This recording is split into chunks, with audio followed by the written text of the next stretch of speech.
All right, getting ready to clear coat this bottle. I tried making a resin skull. What I wanted to do is make a partial skull and then mount it on the side of the glass. So it turned out pretty good. Got bubbles, but I don't care.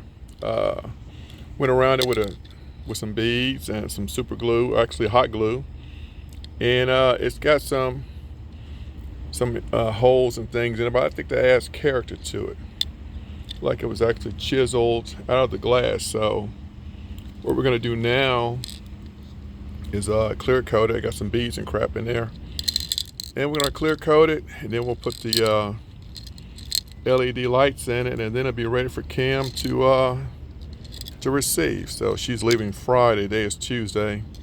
I was kind of rushing to get this done because I got several other things on the back burner, and I think it's gonna be nice. I think she'll like this.